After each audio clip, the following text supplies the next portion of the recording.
Yuk kita mulai ya. Bismillahirrahmanirrahim. Assalamualaikum warahmatullahi wabarakatuh.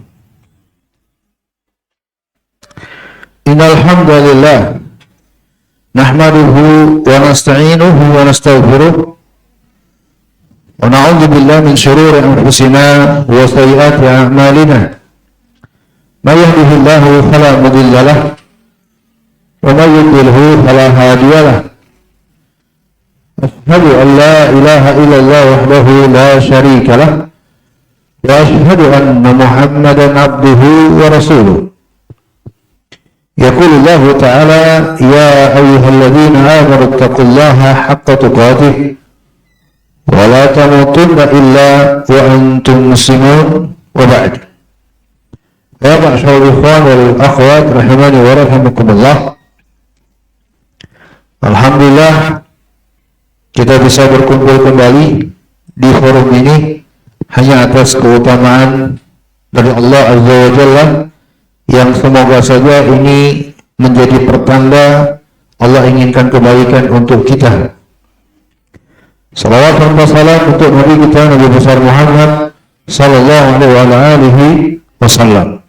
Kita lanjutkan pembahasan dari kitab Ithaful Qari Ta'liqati ala Syarh Sunnati lil Imam Al-Barbahari rahimahullah, sebuah kitab yang membahas prinsip-prinsip dasar fundamental dalam berakidah, beragama dan bermanhaj ahli sunnati wal jamaah. Dan pada malam hari ini kita akan membahas sebuah permasalahan masih terkait dengan kebid'ahan.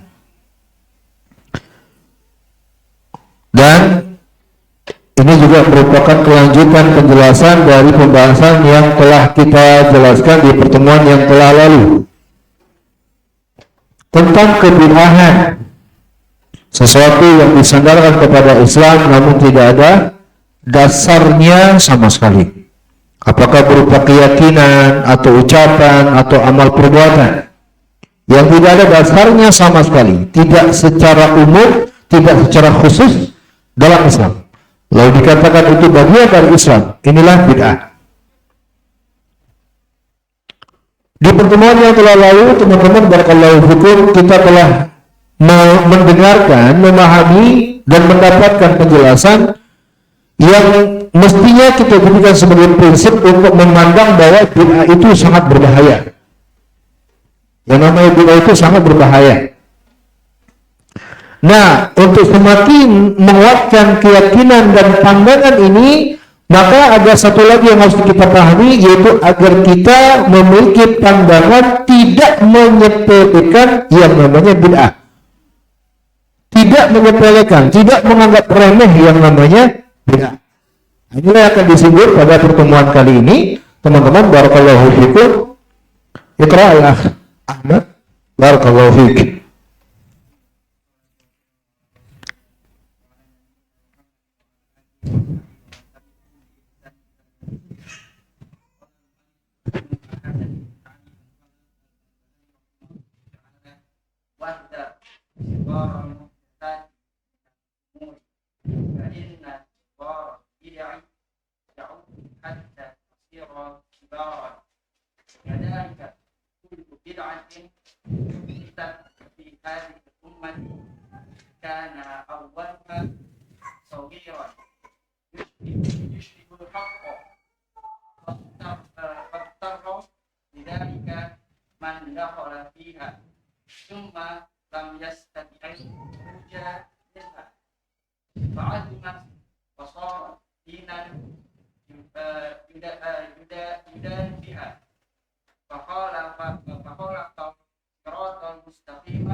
Ya, barakallahu fiik.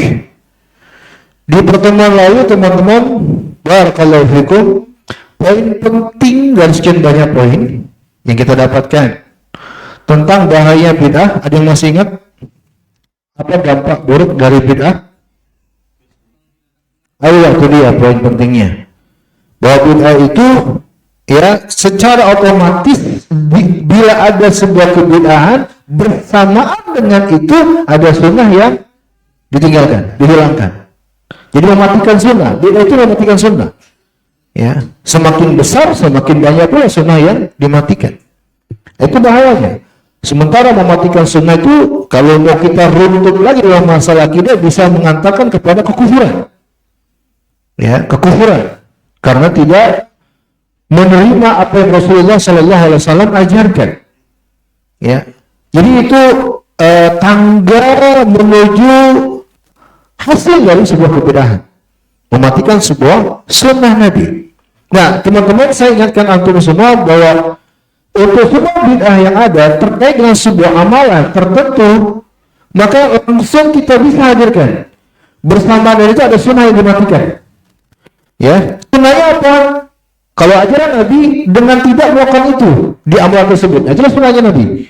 Ya, tapi ketika dia melakukan bid'ah, nah amalan bid'ahnya itu mematikan sunnah itu.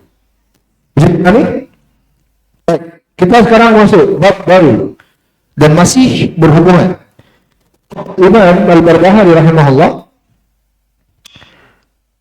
waspadailah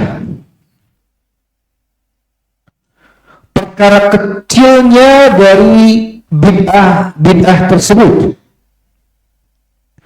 Karena perkara yang kecilnya dari bid'ah itu bisa menjadi besar. Karena demikianlah semua kebid'ahan yang ada di tengah umat ini itu awal kalinya dari kecil.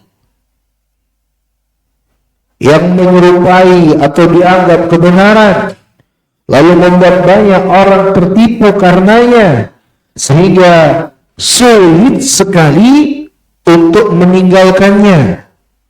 Akhirnya menjadi besar dan dianggap sebuah ajaran agama yang dijalankan keberagamaan dengannya, sehingga menyelisihi shiratal mustaqim dan bisa menyebabkan keluar dari agama Islam.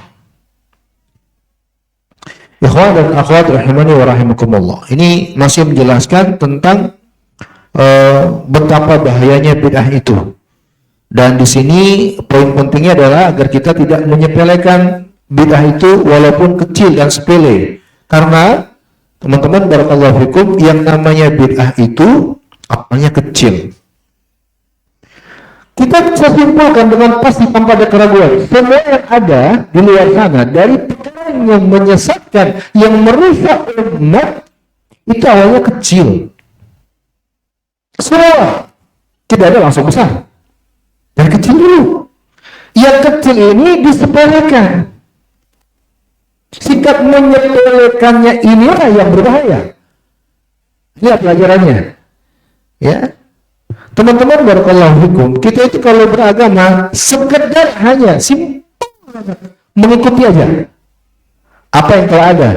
Ya tentunya dengan kita belajar, mengetahui, memahami, lalu dapat ilmunya, udah amalin apa yang ada, selesai. Nggak akan ada yang namanya kebid'ahan, nggak akan ada yang namanya kesesatan kalau konsepnya seperti itu, ya kan?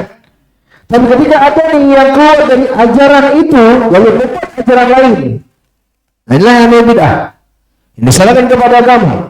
Bila yang muncul ini disepelekan, dibiarkan, dianggap nggak apa-apa. Nah, ini yang berbahaya. Ini yang nggak boleh. Jadi pelajaran penting kita adalah tentang sikap. Nggak boleh kita menyepelekan. Kita baca penjelasan Fadilatul Syekh Shalih Fauzan hafizahullah. Kata beliau, "Qulu wahdar sighar al-muhdatsatil umur."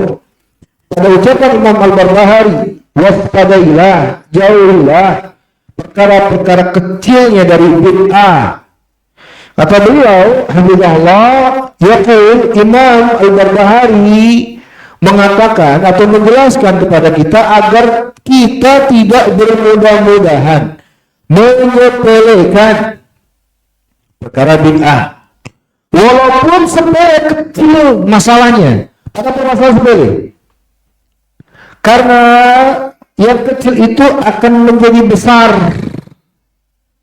Karena perkara kecil itu akan disandarkan perkara lain. ya, akan terkait dengan masalah lain. Maka kata beliau, wa hadza min mafasidil bid'ah.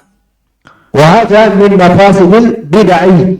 Maka ini termasuk mafsadah atau kerusakan yang ditimbulkan dari kebid'ahan. Li'annahu idzan fataha babul bid'ah zadat fala yatasahalu fiha wa yuqalu hadhihi bid'atun saghirah wa la tadur. Ya. Karena apabila pintu kebid'ahan itu dibuka, maka dia akan menjadi bertambah. Maka janganlah menyepelekan masalah kebid'ahan dengan mengatakan ini bid'ah masalah kecil, tidak membahayakan.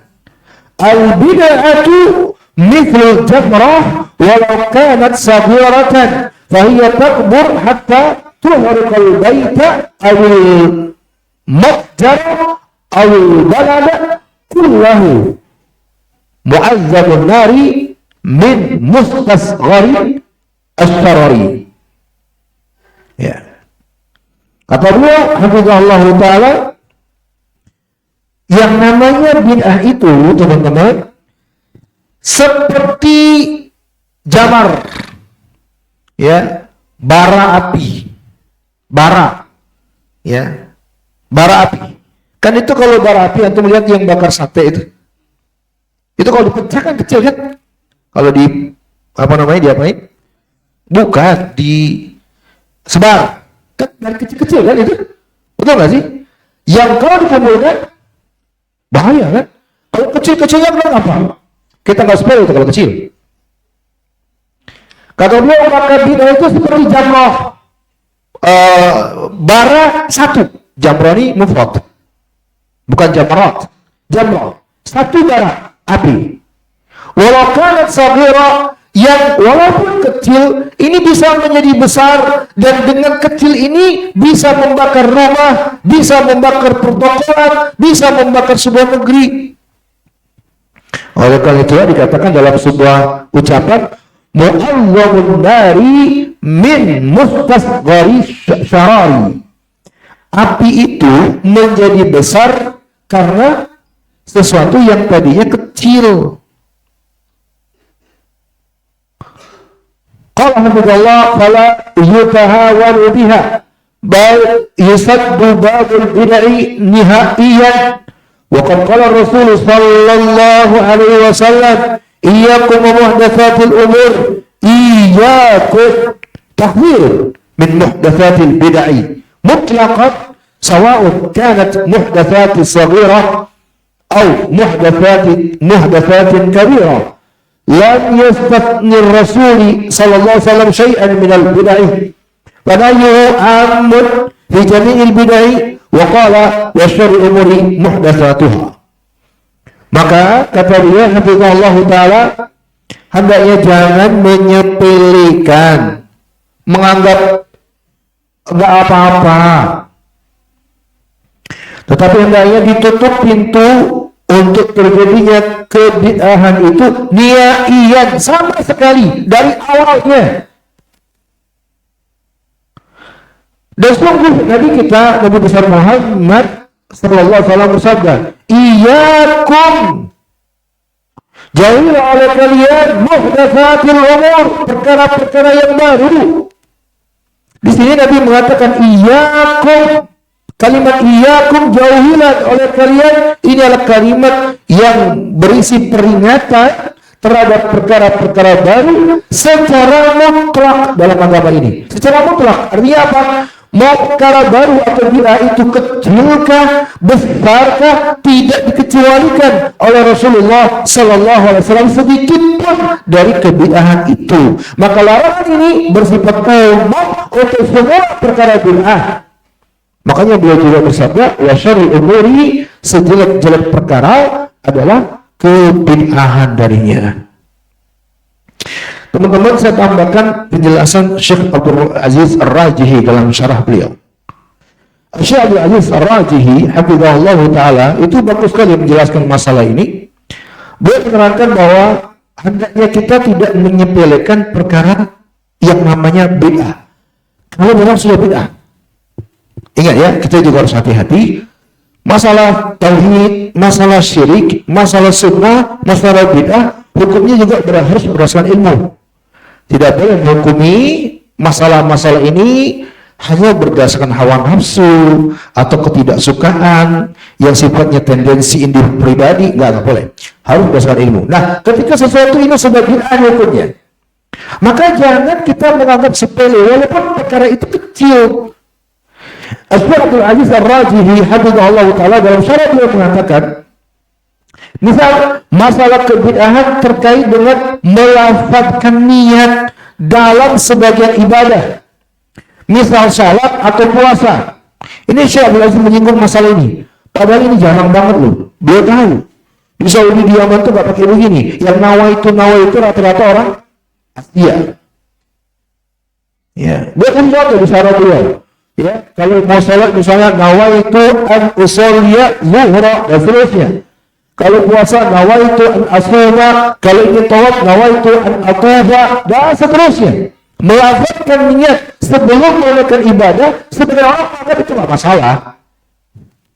Bukan masalah yang besar. Betul? Tapi ini bid'ah. Masalahnya bid'ah. Yang sampai-sampai kata beliau hafizahullah taala, Imam Ibnu Qayyim rahimahullah taala, Imam Ibnu Qayyim rahimahullah taala mengatakan, walau maka sa'ahaduhum alaihi salatu wassalam yaktih hal fa'ala Rasul sallallahu alaihi wasallam atau ahad min ashabi syai'an min dzalik lama dhahara bihi illa ayujahira bil kadhib bil bahs. Amalan bid'ah itu ya seperti melafazkan niat ini. Seandainya mereka yang menciptakan, yang membuat itu memiliki umur sepanjang umurnya Nabi Nuh alaihi salatu wasallam. Berapa umurnya? 950 tahun. Saat mereka punya umur sepanjang itu dan mencari apakah betul Rasulullah SAW mengamalkan atau adakah salah seorang dari sahabat yang mengamalkan, niscaya mereka tidak pernah dapat. Kecuali akan muncul dari mereka untuk membenarkannya dusta dan dusta. Itu bid'ah, teman-teman. Kalau bahasa kita mbah jungkir balik sekalipun gitu loh. Ya, kalau orang Sumatera kadang mau kucing bertanduk sekalipun, nggak kan dia dapat dalilnya. Itu kan takbir ya. Artinya apa? Nggak mungkin gitu loh. Ya, jadi masalah bid'ah nggak boleh kita sepelekan, teman-teman. Barakallahu fikum. Ya, karena kayak ini contoh ini melafazkan niat sebelum ibadah, sebelum salat. Bersamaan dengan itu ada sunnah Nabi yang dia matikan. Apa itu? Tidak melafazkan niat, itu sunnah Nabi. Itu sunnah tarkiyah. Yang telah kita bahas di pertemuan lalu. Kita bisa katakan, sunnahnya Nabi tidak melafazkan niat sebelum salat. Secara logika aja teman-teman. Masalah niat. Yang mengharuskan berniat sebelum ibadah itu siapa? Yang mengharuskan berniat sebelum ibadah siapa? Nabi kita, Nabi besar Muhammad SAW. Dia bersabda apa? Innamal a'malu binniyat. Amal itu harus ada niatnya. Itu Nabi loh, muttafaq alaih. Nabi yang mengharuskan. Nabi sendiri yang mengharuskan untuk berniat, tapi bersama itu Nabi tidak mengajarkan cara berniatnya dengan melafazkan. Artinya apa? Kalau setelah lagi aja kita berpikir, seandainya memang kalau melafazkan itu ada cara untuk berniat supaya afdal, supaya matang, padahal Nabi tidak mengajarkan, berarti nggak lengkap dan ngajarin kita. Betul? Iya. Kita lebih tahu dong dari Nabi. Itu logika aja. Kalau logika secara logika, tapi kan nggak mungkin. Maka di sini Syekh Abdul Aziz Ar-Rajihi hafizahullah menjelaskan masalah-masalah bid'ah sekecil apapun jangan dibiarkan. Kita akan lihat penjelasan Syaikh Fauzan nanti ya. Qala hafizahullah taala wa qawluhu kadza wa kadzalika kullu bid'atin uhdithat fi hadhihi al-ummah kana wariha sarira yashbihu al-haqq fa tarra bidzalika man dakhala fiha thumma la yastati' al-khuruj minha. Kata beliau hafizahullah taala, selanjutnya Imam Al-Barbahari berkata, demikianlah bahwa semua perkara bid'ah yang terjadi di tengah umat ini awal kalinya itu kecil yang menyerupai kebenaran atau yang dianggap kebenaran, lalu banyaklah orang tertipu dengannya. Mereka-mereka yang masuk ke dalamnya, mengamalkannya, meyakininya, banyak tertipu. Yang akhirnya mereka tidak bisa keluar dan meninggalkannya. Ya.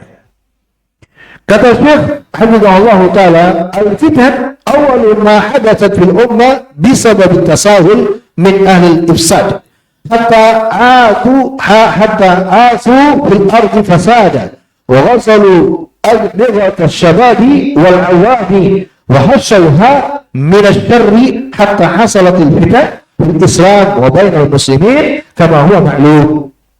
Di sini ada kata-kata yang sangat berfaedah dari Syekh Shalih Fauzan. Beliau berkata, yang namanya fitnah itu kerusakan, ujian, kesesatan, kerancuan berpikir. Itu awal kalinya, fase pertamanya itu dari perkara kecil di tengah umat ini. Karena sikap tasahul. Nah ini tasahul, kali-kali tasahul. Ini istilah tasahul, yang punya kitab silakan tandai supaya antum bisa menggunakan kalimat dengan tepat. Tasahul itu artinya apa? Bermudah-mudahan, bergampang-gampangan. Ma'al ifsad, untuk bersama, bercampur baur dengan orang-orang yang menyimpang dan rusak. Nah ini garis bawahi teman-teman. Syekh, saya tegaskan lagi ya, ini ucapan Syekh Shalih Fauzan. Kerusakan itu, kesesatan itu awal kali terjadi di tengah umat ini karena sebabnya apa? Sikap tasahul. Apa tasahul? Bermudah-mudahan. Dengan siapa? Ahli ifsad. Ahli ifsad siapa? Orang-orang yang rusak, menyimpang. Ini ahlu sunnah teman-teman. Saya tidak mengatakan nggak boleh bermuamalah sama sekali, enggak. Kita nggak mengatakan itu, enggak. Tapi yang dibahas inilah bersikap bermudah-mudahan. Ya bersama, berbahasa-basi, bersalaman, bersatu majelis, banyak bermuamalah, itu bahaya. Jangan menganggap enteng-enteng. Jangan meremehkan. Ya. Rata-rata kesesatan terjadi itu ini sebabnya. Teman-teman, barakallahu fikum. Ya. Kalau tidak engkau yang mewarnai, maka engkau yang akan terwarnai. Ya. Ada sebagian saudara-saudara kita di saat ini, ya, bergampang-gampangan dalam masalah ini. Tidak boleh. Jangan. Kalau selevel ulama aja bisa rusak. Ingat ya, kisah nyata. Di antaranya nih, banyak loh sebenarnya, saya nggak menyebutkan semuanya. Salah satunya Imran bin Hittan. Ini masyhur cerita ini. Pernah nggak cerita ini? Imran bin Hittan. Salah satu dari gurunya Imam Al-Bukhari. Imran bin Hittan, ulama di masanya, ulama Ahlussunnah, ahli hadis. Tapi hanya karena niatnya ingin menyelamatkan seorang perempuan yang terfitnah Khawarij, kesesatan Khawarij yang menyimpang. Niatnya ingin menyelamatkan dia nikahi. Akhirnya apa yang terjadi? Imran bin Hittan kata para ulama, Khawarij Qa'diyah.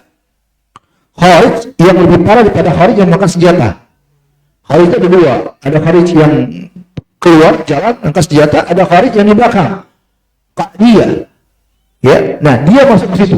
Lebih parah dengkotnya Khawarij. Jadinya itu levelnya ulama. Apalagi levelnya kita. Level yang ya pedagang kita kayak tukang herbal lah, tukang peci lah, ya. Mau ustaz sekalipun wallahi nggak layak kita merasa aman, nggak layak teman-teman. Ya, saya ulangi lagi kalimat Syekh Shalih Fauzan, garis bawahi. Al-fitan awwalu ma haddathat fil ummah bisabab tasahuli ma'a al-ifsad. Yang namanya fitnah, kerusakan, awal kali terjadi di tengah umat ini dengan sebab sikap tasahul. bergampang-gampangan dengan orang-orang yang rusak. Hatta asu bil ardi fasad. Yang akhirnya mereka melakukan kerusakan di muka bumi. Wasalu, sehingga mereka akhirnya mencuci otak para pemuda dan masyarakat awam. Ya. Ini demi Allah teman-teman, pengalaman, betul pengalaman. Saya menyaksikan nyata dan mata saya saksinya. Ingatan saya masih lekat. Ada orang-orang nih, ustaz sudah kalangannya, yang akhirnya terpengaruh dengan politik. Karena bermuamalah bercampur baur orang politik. Akhirnya orang-orang di sekitarnya memberikan usul, ustaz gimana kalau kita bikin partai? Kan udah banyak pengikut kita. Banyak pendukung. Tapi tersebutlah usul seperti itu. Kalau kita punya wibawa, nggak mungkin mereka menyebutkan kalimat itu. Nggak mungkin mereka menyebutkan usul begitu. Tapi kenapa mereka menyebutkan usul itu? Karena kita sudah mulai terwarnai. Itu telinga saya ini menjadi saksi. Pernah begitu. Salah seorang ustaz dibegitukan. Allahumma musta'an. Bahaya. Ya. Orang-orang di luar sana kan tahu dengan kelikuan dan kepolosan kita, dan mereka akan mengambil kesempatan dalam kesempitan. Ya. Maka ini nasihat dari Syekh Shalih Fauzan untuk kita semua, ya. Allah kata beliau, wa hasalha min asyarr hatta hasalat fitnatul Islam wa bainal muslimin kama huwa ma'lum. Ya, akhirnya mereka pun ya mengambil kesempatan, ya, semua itu menyebarkan keburukan, terjadilah berbagai fitnah di tengah umat Islam, di tengah kaum muslimin, sebagaimana yang telah dimaklumi. Qala hafizallah hadza kulluhu bisabab at-taghadi an ahli syarri wa tarkihim hatta yastadhila al-amr fala budda min al-hazmi wa sadd al-bab fi hadha al-amr wa la ya'simu min al-bid'i ba'da Allah jalla wa ala illa al-ilm an-nafi' wa amma alladhina laysa indahu ilmun فهذا ينجرف مع البدع ويظنها طيبة لأنه لا يدري عن البدع فلا ينجي من البدع إلا ما أمر به الرسول صلى الله عليه وسلم من قوله فعليكم بسنتي وسنة الخلفاء الراشدين المهديين هذا هو الذي يأسم من البدع وهذا يحتاج إلى تعلم وتفقه في دين الله ولهذا لما كان السلف الأثقاف الأمة كانوا أشد حذرا من البدع وأشد تحذيرا من البدع لعلمهم بما تجره إليه. Qala hafizallah, Syekh Shalih Fauzan berkata, ini semua sebabnya adalah at-taghadi, mengabaikan, acuh terhadap orang-orang yang menyimpang, membiarkan mereka, akhirnya mereka yang membuat perkara menjadi serius, keadaan menjadi kritis, karena mereka sudah dibiarin. Ya. Walaupun maka haruslah ada tekad dan dengan menutup pintu masalah ini serapat mungkin, dan tidaklah, perhatikan catatan ya, ucapan Syekh Shalih Fauzan nasihat untuk kita semua, wala ya'simu dari sana dan seterusnya, dan tidaklah ada yang bisa terjaga dari kebid'ahan ini ya setelah tentunya tauhid dari Allah Jalla wa Ala, kemudian dengan ilmu yang bermanfaat, ilmu agama, ilmu yang kita pelajari, ilmu yang ustaz-ustaz kita ajarkan kepada kita, ta'lim ahlus sunnah, itulah teman-teman barakallahu fikum, dengan izin dan taufik dari Allah Subhanahu wa taala untuk membentengi kita dari kebid'ahan. Ilmu. Maka saya nasihatkan kita semua untuk jangan pernah meninggalkan majelis ilmu. Ya, dari ustadz kita siapapun, ustadz kita di luar sana, mau sibuk apapun antum teman-teman, jangan jadikan ilmu alasan untuk antum meninggalkannya dengan kesibukan yang antum tenggelam padanya. Jangan. Rasulullah SAW berkata, "Ammal ladzi laisa indahu ilm," adapun orang yang enggak punya ilmu, maka dia akan hanyut oleh kebid'ahan itu. Karena dia akan menganggap bid'ah itu baik. Nah, ini dia teman-teman. Barakallahu fikum. Ya. Kalau kita tahu betapa bahayanya bid'ah itu, maka anggapan baik itu nggak akan ada. Dan itulah memotivasi kita tidak mau membiarkan dan menyepelekannya dari kecilnya. Kenapa ada sikap pembiaran dan penyepelean? Karena adanya anggapan baik terhadap bid'ah itu.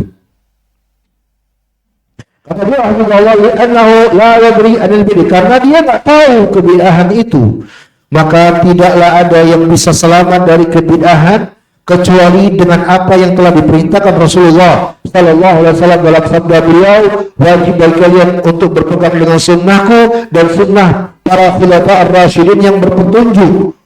Kata beliau Allah, inilah yang bisa menjaga atau melindungi dari kebid'ahan. Dan ini membutuhkan ilmu yang mesti dipelajari, dipahami dari agama yang telah Allah Jalla wa'ala ajarkan. Nah, lihat kalimat setelahnya, perhatikan. Oleh karena itulah salaful ummah kita, para ulama salaf sejak dahulu adalah orang-orang yang paling faqih, paling paham terhadap agama ini, dan bersama dengan itu yang membuat mereka sangat tegas memperingatkan umat dari kebid'ahan. Kenapa? Karena mereka sangat mengerti bahayanya bid'ah. Ya. Jadi teman-teman, barakallahu fikum, edukasi tentang bid'ah memang penting untuk kita pelajari, pahami, dan sampaikan kepada orang-orang sekitar kita. Masyarakat kita kan dua nih. Ada yang memandang dengan antipati. Sudah anti duluan dengar kata bid'ah. Nggak mau sama sekali. Bid'ah. Wajah ente itu bid'ah. Dan ada yang memandang dengan tasahul. Udah apa-apa lah. Kan baik juga. Inilah dua pandangan di tengah masyarakat kita. Dan di antara semuanya yang seperti Syekh Fauzan katakan, nggak punya ilmu tentang bahaya bid'ah. Ya, para ulama kita itu di antara mereka begitu tegasnya. Sufyan Ats-Tsauri sampai mengatakan, seandainya ada asar yang menjelaskan bagaimana cara menggaruk kepala, maka jangan pernah engkau menggaruk kepala kecuali dengan asar itu. Saking ingin hanya mengamalkan sesuatu petunjuk, nggak mau keluar dari itu. Seandainya ada petunjuk di dari dalil cara menggaruk kepala, maka jangan pernah engkau menggaruk kepala kecuali dengan dalil. Tapi kan nggak ada ya, nggak ada kan? Tapi penjelasannya maksudnya apa? Kita tuh cukup aja dengan apa yang ada sudah. Itu loh. Dan ini ketegasan para ulama untuk jauh bid'ah itu, mau sekecil apa seperti apapun itu. Ketegasan mereka karena mereka tahu betapa bahayanya bid'ah itu. Yang bila disepelekan, diremehkan, bahaya. Dan bila tenggelam, telah menjadi sumsum mendarah daging. Nah, nanti Syekh Fauzan katakan akan menjadi itu dianggap bagian dari agama. Susahnya setengah mati. Mengingatkan itu bid'ah, susah setengah mati. Enggak gampang, susahnya ya. Karena dari awal dibiarkan. Lihat kata beliau. Al-fitan. Sampai mana tadi? Betul ya? Qala hafizallahu al-fitan, idza stalat fa innaha ta'ti 'ala raqabun wal bis. تأتي على الكبير والصغير، تأتي على العلماء وعلى غيرهم، تأتي على جميع الناس ولا يستطيعون الخلاص منها ولا تخلصوا منها ما تخلص منها أهلهم وأولادهم ومن حولهم، فهي مثل النار إذا اشتعلت بالحطب والحشيم يستبعد إطفاؤها، لكن القضاء عليها أول ما تحدث سهل، أما القضاء عليها بعد ما تقطعهم وتغلظوا فإنها صعب فيجيب الحزم معها وعدم التساهل فيها. Kata Allah Ta'ala, yang namanya fitnah, kerusakan-kerusakan di tengah masyarakat, apabila telah membesar, ini kerusakan secara umum ya. Kalau kata fitnah di sini secara umum ya, termasuklah kebid'ahan. Kalau kita pahami fitnah secara umum, teman-teman, untuk kita pahami bersama. Sekarang kayak kerusakan yang mulai menyebar di tengah masyarakat, kita harus berjuang bersama-sama Saya mengajak teman-teman lah, sebisa mungkin kita memperingatkan masyarakat dari kejelekan-kejelekan itu. Sebisa kita. Sebelum besar itu. Kalau besar susah diselamatkan nanti. Kayak sekarang ini mulai merebak LGBT. Dan naudzubillah, apa kemarin itu dikatakan dalam berita itu, yang sedarah itu apa namanya? Itu incest itu kerusakan betul itu. Ya, perbuatan selingkuh. Ini kerusakan. Ini kita harus berusaha mengingatkan masyarakat dari sebelum begitu meratanya. Kalau sudah merata luar biasa, nggak akan bisa, susah. Ini contohnya. Kalau bahasa kita ini kebidahan. Saya mengatakan, yang namanya fitnah kerusakan itu kalau sudah membesar, maka dia akan mendatangi tempat yang keringkah, yang basahkah, dia akan mendatangi yang dewasakah, yang kecilnya, bahkan dia juga akan mendatangi ulama sekalipun, dan selain ulama, dia akan mendatangi semua orang. Dan mereka tidak akan bisa lari darinya lagi. Kalau sudah merebak. Ya. Dan seandainya mereka bisa menyelamatkan, bisa lari darinya, maka tak akan bisa selamat darinya keluarga mereka, anak-anak mereka, dan orang-orang sekitar mereka. Ya, yang namanya fitnah itu seperti api yang besar, api yang melahap kayu bakar jerami-jerami yang bila telah besar susah sekali itu dipadamkan. Mau damkar berapa truk susah kalau besar, betul nggak? Itu api kan? Lakin al-qadha 'alaiha, tetapi bila diselesaikan di awal kali munculnya itu mudah. Makanya namanya Abu Sahal. Ya, itu nama yang sangat bagus itu. Yang Nabi SAW memberi nama dengannya kunyah itu para sahabatnya. Di awal kali, maka insya Allah mudah.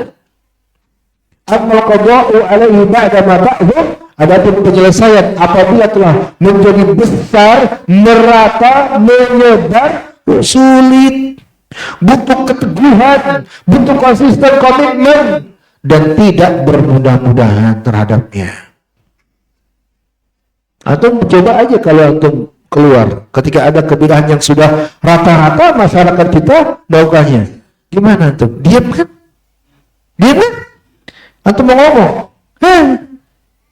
Antum yang ditendang. Betul nggak Bang Udin? Betul nggak Bang Udin? Sulit kita ngomong. Susah. Wah ini contoh nih. Masya Allah. Ya, di tempat itu, tempat lain belum tentu yang bisa ngomong kayak gitu. Belum tentu.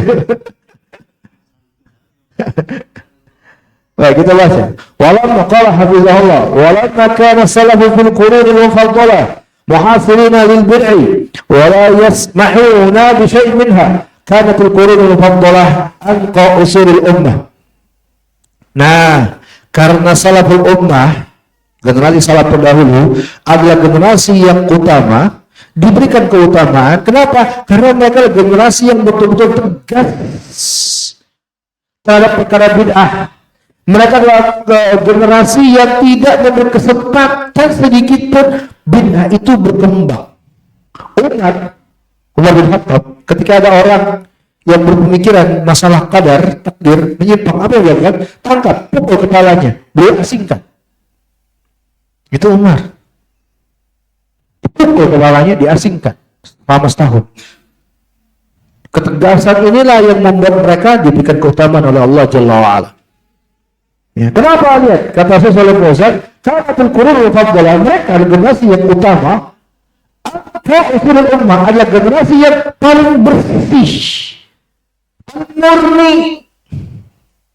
Oleh karena itu Rasulullah SAW memuji mereka dengan sabdanya, khairukum qarni tsumma alladziina yalunahum tsumma alladziina yalunahum. Sebaik-baik kalian adalah generasiku.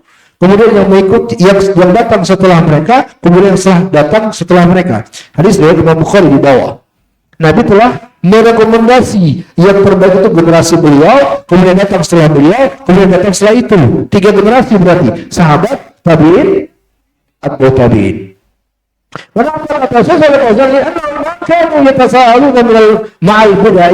Karena mereka adalah generasi yang tidak ada sikap tasahul. Apa tasahul tadi? Bermudah-mudahan dengan yang namanya bid'ah. Kanu yuhasirunaha. Mereka adalah orang-orang yang membatasi banget, membatangi banget. Wa kana yaktafuna min quwwati al-haq. Dan ahli bid'ah, orang-orang sesat di masa itu menyembunyikan diri, nggak menampakkan diri karena kuatnya al-haq di masa itu. Tidak muncul ke permukaan, beda dengan sekarang. Yang lebih muncul ke permukaan adalah ahli bid'ah daripada ahli sunnah. Ahli sunnah nggak muncul ke permukaan, ya. Falamma inqadatil qurunul mufaddalah nasyatat al-bid'ah, nasyatatil bid'ah wa ahliha wasyurur. Dan ketika mulai punah, mulai habis generasi mufaddalah tadi, tumbuhlah mulai muncul ahli bid'ah dan kebiahan dan berbagai macam keburukan. Washta'alatil fitan bainal muslimin, dan mulailah tersebar fitnah di tengah kaum muslimin. Lakin Allah Jalla wa'ala takaffala bihifzi hadzal din. Akan tapi Allah Jalla wa'ala senantiasa menjaga agama ini. Fad-din mahfuzun walillahil hamd. Dan agama ini terjaga, alhamdulillah. Lakin al-halak yakunu ala al-din. Tetapi yang masalah itu pemeluk agamanya nih, yang menjalankan agama terjaga, nggak akan pernah rusak agama ini sebenarnya. Allah tetap menjamin. Sampai kiamat agama Islam nggak akan rusak, akan selalu ada. Tapi yang menjadi masalah adalah yang menjalankan agama kitanya, paham? Ya, yang kata Syekh Allah Taala, yang menjalankan agama nih yuhlakun, ia akan binasa, yang tenggelam, yang menyimpang, yang rusak. Wa amadin, adapun agama fa inna mahfuzun bihifdzillah. Yang namanya agama itu terjaga dengan penjagaan dari Allah Azza wa Jalla. Yuqayyidullahu lahu ma yansuruh wa yaqumu bihi. Yang Allah Jalla wa Ala akan serahkan agama ini kepada siapa yang menolongnya dan menegakkannya. Allah Jalla wa Ala berfirman, "Wa in tatawallaw yastabdil qauman ghayrakum tsumma la yakunu amsalakum." Bila kalian berpaling, maka Allah akan mengganti kaum selain kalian, ya kemudian mereka tidaklah menjadi seperti kalian. Wa qala fa sawfa ya'ti Allahu biqaumin yuhibbuhum wa yuhibbunah. Kelak Allah akan datangkan kaum yang Allah mencintai mereka dan mereka mencintai Allah. Allah qala habibullah, Allah la yudayyi'u dinahu, lakin nahnu alladhi nudayyi'u idza dayya'na dinana. Maka Allah tidak akan menelantarkan namanya agama Islam. Enggak. Allah nggak akan membiarkan agama ini rusak.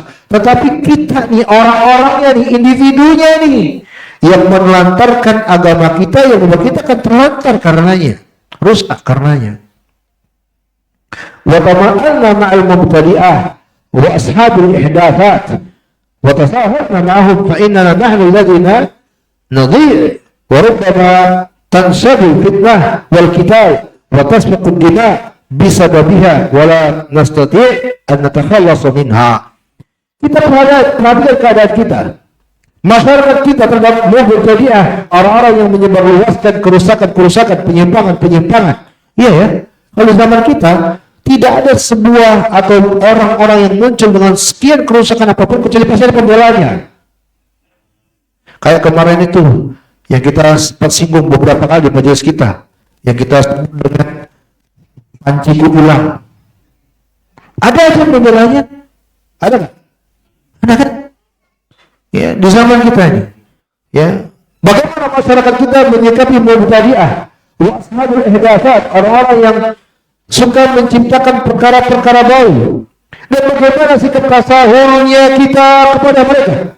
Nah, inilah yang membuat kita menelantarkan agama ini, yang dengannya terkadang menjadi sebab fitnah semakin tumbuh, kerusakan semakin terjadi, bahkan terkadang bisa menyebabkan terjadinya peperangan, pertumpahan darah gara-gara atau karena masalah tersebut, dan kita nggak bisa lagi menyelamatkan diri darinya kalau sudah besar.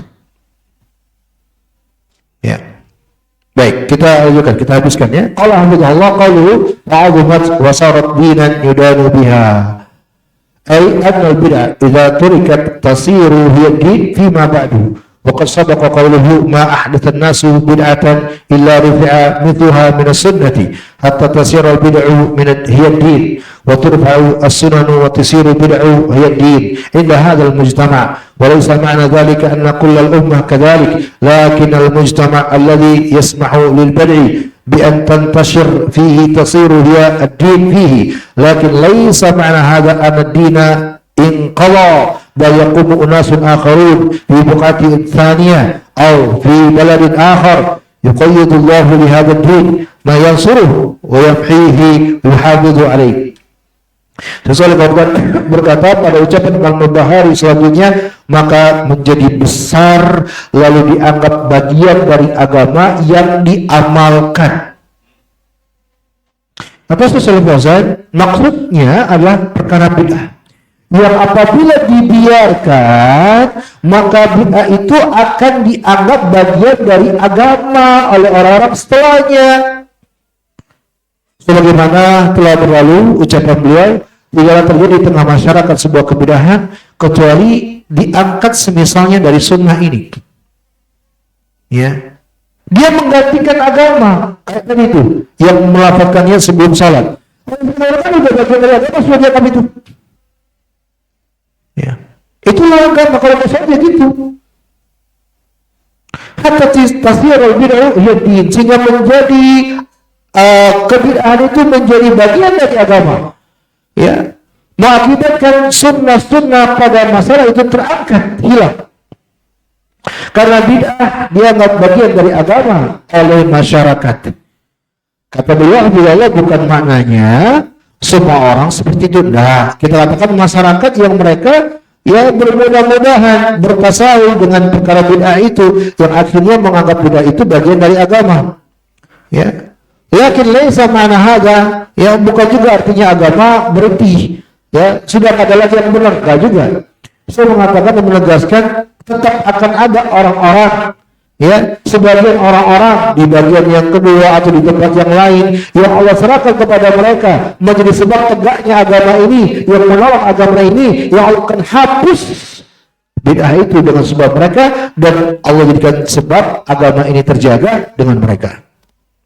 Akan ada. Nah, inilah di antara tugas kita, belajar syarh sunnah, belajar fikih, belajar sekian banyak yang diajarkan ustaz-ustaz kita, untuk itu mengikis bid'ah-bid'ah itu dalam masalah-masalah itu, agar umat kaum muslimin kembali kepada ajaran agama yang benar sesuai yang Nabi telah ajarkan, para sahabat praktekkan. Ya, semoga Allah beri kemudahan. وجاء في الحديث قال حفظ الله وجاء في الحديث أنه في آخر الزمان تتخذ السنن بدعا وبدع سننا حتى إذا غيرت يقال غير الدين وإذا أنكرتها قالوا لك تنكر الدين. Ini fakta, silakan ditandai kitabnya.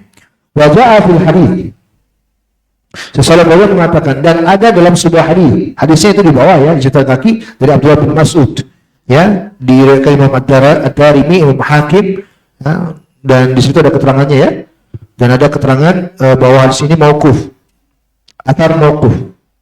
Baik, kita baca kata Syekh Fauzan, dan terdapat dalam sebuah riwayat hadis penjelasan bahwa kelak akan ada di akhir zaman, asumsi yang muncul di tengah manusia, sunnah dianggap bid'ah, bid'ah dianggap sunnah.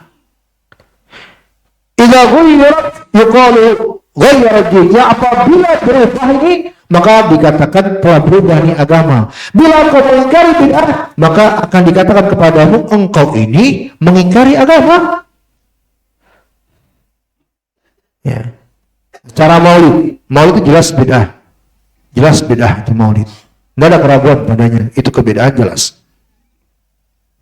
Karena kita nggak mengamalkan, para sahabat nggak mengamalkan, para ulama yang 4 nggak pernah mengamalkan, apalagi kalau bukan bid'ah. Mau alasan apapun oleh sang ustadz, oleh sang profesor, tetap bid'ah titik. Atau coba ya kepada orang apalagi yang kental dengan acara-acara seperti itu, mengingkari, ya mengingatkan, ente ingin merubah agama, merusak agama, dianggap kita yang merusak agama. Kita yang merusak agama. Betul gak? Ya. Allah musta'an. Qala hafizahullah qawluhu fakhalafa as-siratal mustaqim fakharaja minal Islam. Yani anna sahibal bid'ah yatajara bihi al-amru hatta yakuna dinuhu kulluhu bid'an wa yakhruja minal Islam idza lam yabqa fi dinihi syai'un min as-sunnah. Kemudian pada ucapan Imam Al-Barbahari rahimahullah, maka akhirnya menyelisihi siratal mustaqim, jalan yang lurus. Jalan yang lurus itulah jalan yang padanya ada dua hak, tauhid dan ittiba. Yang akibatnya membuat pelakunya keluar dari agama Islam. Maksudnya Syekh Fauzan menjelaskan bahwa pelaku bid'ah yatajara bil amr, ya, yang terus padanya berjalan pada dirinya hal ini, kebid'ahan. Ya akhirnya menganggap bid'ah itu bagian dari agamanya, sehingga agamanya keluar dari kebid'ahan. Ya, yang membuat akhirnya dia keluar dari Islam. Maksudnya tidak ada lagi pada dirinya keislaman. Bahkan ada sebuah riwayat, teman.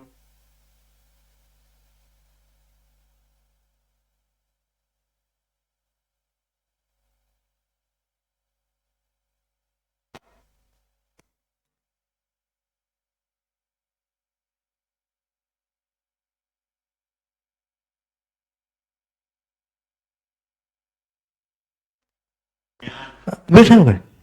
Nggak ada di masa Nabi. Nggak, kalau yang pernah saya jelaskan, masuk kemana ini? Hah? Sarana, betul, sarana. Ya, sarana. Ya, baik. Jadi, ada di antara para ulama mengatakan, kalau seandainya saya ingin membandingkan dengan apa yang ada pada zaman Nabi, tidak ada yang kudapatkan kecuali salat aja yang tersisa. Selain itu kayaknya nggak ada lagi ajaran Nabi pada kalian ini. Sudah saking apa? Saking apa? Sudah banyak yang kebid'ahan, ya, yang tersebar di tengah masyarakat. Maka akhirnya teman-teman barakallahu fikum, ini maksud keluar dari Islam. Karena sudah tidak ada lagi ajaran Islam yang Nabi ajarkan pada diri kita. Bila kita betul-betul sudah tenggelam dengan kebid'ahan itu. Maka teman-teman barakallahu fikum, kita berusaha ya untuk tidak menyepelekan yang namanya bid'ah. Ya, tidak kita biarkan. Ya, kita yakini tidak bolehnya. Kita usaha untuk mengingkarinya. Ya, sebisa kita, dan kita ingatkan orang-orang sekitar kita. Itu bukan ajaran Nabi sallallahu alaihi wasallam. Dan beruntunglah antum, beruntunglah kita dengan taufik dan nikmat dari Allah Subhanahu wa taala yang masih diberi taufik oleh Allah ya untuk belajar sunnah Nabi sallallahu alaihi wasallam. Ya, mudah-mudahan kita termasuk yang dijaga oleh Allah Jalla wa Ala, yang senantiasa menjalankan agama sesuai dengan yang Allah tetapkan dan Rasulullah ajarkan. Innahu waliyudzalika wal qadiru alaihi wallahu taala alam bissawab. Demikian materi kita untuk malam hari ini sampai di sini. Mungkin ada yang ingin bertanya, saya persilakan dari teman-teman.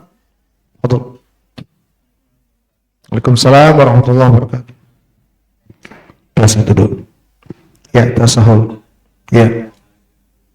Ya. Ya. Ya.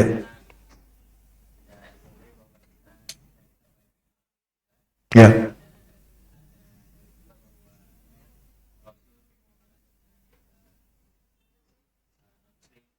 Baik.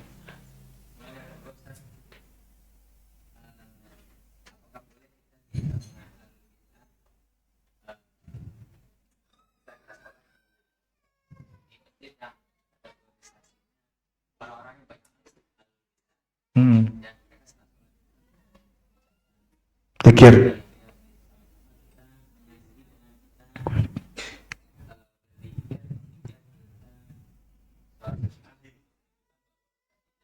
Seperti itu. Dalam bermasyarakat, ya.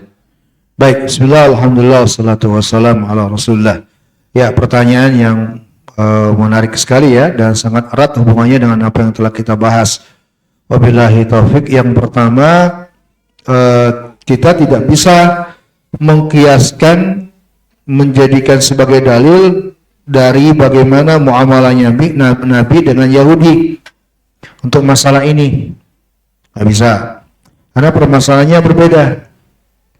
Ya, kita akan dapat nanti penjelasan dari para ulama kita itu bahwa antara bid'ah dengan maksiat lebih parah bid'ah, dan antara bid'ah dengan kekafiran juga termasuk lebih parah bid'ah.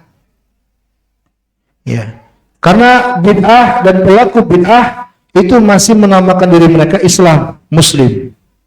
Itulah bahayanya. Kalau orang kafir kan tahu jelas kafir, non-Muslim, dia tidak menamakan diri mereka Muslim. Jadi tidak bisa mengkiaskan apa yang Nabi lakukan berupa muamalahnya beliau atau interaksinya beliau dengan Yahudi, lalu kita jadikan sebagai dalil kias pembolehan untuk bermuamalah dengan ahlul fasad dari kalangan bid'ah, mubtadi'ah. Tidak bisa. Masalahnya berbeda. Ini kalau di masalah usul kias ma'al farik, kias yang nggak masuk. Ini non-Muslim, ini ahli bid'ah. Apa bedanya Ustaz? Non-Muslim itu jelas. Kalau ahli bid'ah samar. Bahkan ya mereka itu seperti kalajengking. Kalau kalajengking menyerang dengan ekornya, bukan menyerang di depan. Ahli bid'ah itu mencari kesempatan sebenarnya. Wallahi, saya bersumpah dengan nama Allah terhadap kita, hanya mencari kesempatan. Kapan kita lengah, kita mulai terpengaruh, pasti masuk mereka. Begitu, konsepnya mereka begitu, sudah gitu. Dan jangan pernah merasa aman, jangan. Maka saya katakan, kalau pertanyaannya batasannya, kalau pergaulan itu ketika ada hajat silakan, nggak masalah. Kalau batasannya mungkin lebih kepada pertama nih, jangan buat diri kita pada posisi butuh kepada mereka. Usahakan. Ini pertama nih. Yang kedua, jangan sampai ada muamalah yang menumbuhkan kecintaan kepada mereka. Yang ketiga, hendaknya bermuamalah dengan mereka hanya sebatas hajat dan perlu. Kalau nggak ada hajat, nggak ada muamalah. Ini tiga. Kalau mau diberi sebuah batasan, tiga ini. Ya. Jangan menjadikan kita pada posisi butuh pada mereka. Ini bahaya banget. Maka kalau tiga ini kita pastikan ada, insya Allah nggak masalah. Muamalah tetap nggak apa-apa. Jual beli, bertetangga, bermasyarakat, kita nggak bisa lepas. Kalau nggak mau sama sekali berinteraksi dengan ahli bidah, jangan tinggal di masyarakat, tinggal di hutan. Di Ragunan nggak ada ahli bidah, adanya monyet, kera, gajah. Kalau kita yang di tengah masyarakat, itu konsekuensi. Nah, yang kita bahas di sini adalah penjagaan diri kita. Jangan tasahul. Nah, itu maksudnya. Paham? Bukan, jangan dipahami kita blok sama sekali diri kita dari pergaulan bersama masyarakat. Enggak, bukan itu maksudnya. Bisa dipahami? Maka batasannya mungkin tadi kurang lebih tiga itu. Yang kedua, antum bertanya tentang sebuah kasus ya. Kita spesifik berarti. Kalau masalah seperti itu teman-teman, barakallahu fikum, ini sangat relatif. Artinya belum tentu di tempat lain bisa sikapnya seperti itu. Ya, kayak saya di tempat saya itu nggak masalah. Masyarakat di sana nggak begitu mempermasalahkan mau ikut zikir, nggak masalah. Jadi pahami? Ya. Jadi kalau antum mempertanyakan apakah sikap dengan langsung berdiri sholat itu tidak akan mengkhawatirkan timbul fitnah tersendiri, betul. Tapi tidak semua. Gitu loh. Mungkin aja di sebuah tempat itu sangat ekstrim dan antum tiba-tiba terjebak di situ. Ya, dia ekstrim. Kayak di beberapa tempat di luar negeri, itu ada yang saking ekstrimnya itu nggak bisa melihat menggerak-gerakkan jari. Kapan mengira ada yang melihat sholat menggerakkan jari, ditangkapnya di tangan, disembelih. Ada juga sebagian tempat itu nggak bisa melihat orang yang sholat bersedekap setelah ruku. Ya, saya insya. Kalau ada bersedekap, dipukul tangannya. Nah, bila kita berada di masyarakat yang ekstrim begini, yang bila kita selisih kebiasaan yang ada mereka menimbulkan mafsadah, maka beradablah di sana. Betul, beradablah di sana. Bisa dipahami? Ya, misalnya, jangan dulu antum berdiri, ya duduk aja dulu sampai selesai mereka, baru antum salat sunnah. Betul, karena bisa menimbulkan mafsadah. Kalau ekstrim. Tapi kalau nggak ekstrim, mereka nggak biasa aja, nggak masalah. Maka nggak usah antum mengalah dengan sesuatu yang sebenarnya nggak menimbulkan mafsadah. Menjalankan sunnah itu lebih penting, lebih bagus untuk kita perjuangkan. Bisa dipahami? Jadi kita mengalah karena menghindari mafsadah. Betul, kondisinya kayak gitu. Bukan hanya persoalan adab, tapi adakah mafsadah yang timbul dengan sikap seperti itu? Itu lebih yang menjadi pertimbangan bagi kita. Bisa dipahami? Ya. Kita sholat di sebuah tempat, ya, yang biasa sholat berjamaah selanya zikir jama'i, dan zikir jama'i itu bid'ah, jelas bid'ah. Para ulama yang hukum itu bid'ah, jelas kebid'ahannya. Ya, kalau antum nggak ikut duduk, ya, atau sholat sunnah langsung diprototi antum. Ya, dan bisa-bisa misalnya disinisin dan antum nggak akan nyaman di sana. Ya udah, ngalah aja dulu, betul, ngalah dulu, duduk aja dulu, nggak apa-apa. Ya, untuk menghindari mafsadah ini. Makanya teman-teman, kita buat lingkungan sunnah yuk. Ya, paling enak kalau berada di lingkungan yang udah menjalankan sunnah. Di KTB ini masya Allah nih, ya, kita buat lingkungan sunnah, menjalankan sunnah. Tapi kan kita enggak nih, kita hidupnya di masyarakat luar sana. Beda-beda. Jadi kalau kita berada di tempat yang memang khawatirnya menimbulkan mafsadah bagi diri kita, ya udah ngalah aja dulu. Begitu, ya. Wallahu ta'ala alam bissawab. Yang Pak Dudung dulu ya. Pak Dudung apa Pak Dudung?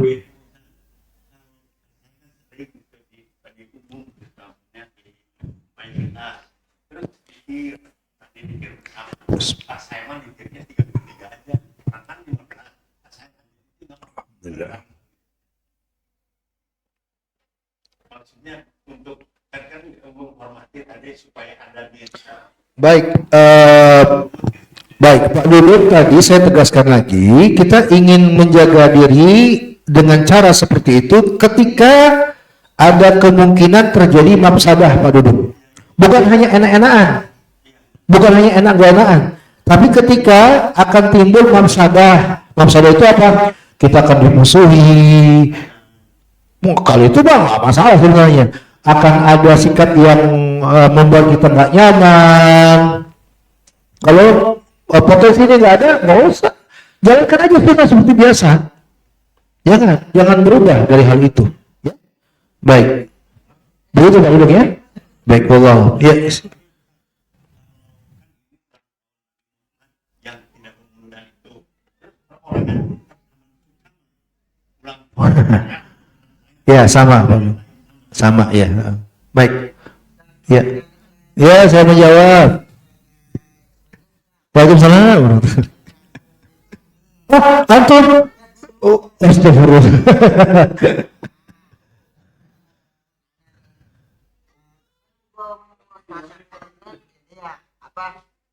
Apa tasyakuran? Syukuran. Terus kedua tuh saya dikasih makanan, bagaimana hukumnya saya dikasih makanan oleh orang syukuran nih. Tolong kasih tips dong biar tes lah, bagaimana biar tidak nongkrong atau bergaul sama orang bid'ah itu. Masya Allah, bagus. Ini nih remaja kayak gini nih kita apresiasi. Bertanya bagaimana caranya agar menjadi baik ya itu ya. Iya. Pertanyaan pertama, Farid, barakallahu fiik.